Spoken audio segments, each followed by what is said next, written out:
3 years in, and the war in Ukraine continues to have global impact, including right here in Georgia. Woodstock resident Anna Skudarnova knows firsthand. She's a Ukrainian-American, and she shares her family's story in her own words in this week's Voice of the Voter.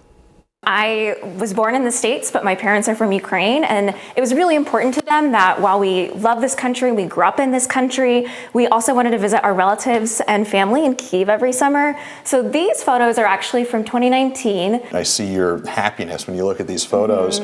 It's also been a really challenging 3 years for Ukraine too, right? Yes, I mean, all my close relatives live in Kyiv, in the capital, and so they hear when, drone strikes happen. It is very difficult to wake up with that reality every morning, trying to check in on them. How did their night go? It has been very difficult, and it feels like some of what's portrayed in these pictures has been stolen from us a bit. How's your extended family doing? Are they okay? They're okay today, but we never know what tomorrow will bring. When you look around, what worries you the most? I think for me, it definitely is the issue of global security and human dignity. And those really go for me hand in hand, human dignity from the time of conception to natural death, but also the understanding that that human dignity in my Christian worldview extends beyond the borders of this country.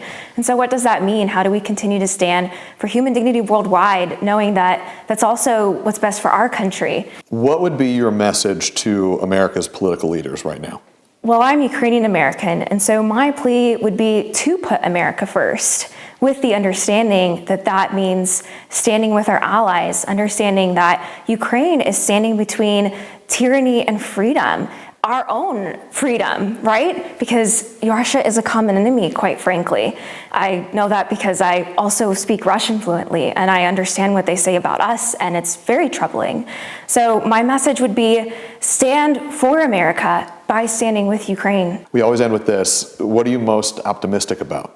Well, sometimes it can feel like I'm only 24 years old and I wake up to kind of a dark world, both with where my family lives in Ukraine and even right now in the United States. But I remind myself that light shines brighter in the dark, and I see that through the wonderful people on both continents that continue to stand for truth, to stand for what's right, to show Christ's love to people around them. Certainly, that's what gives me hope, and it reminds me that my light can shine brighter in the dark.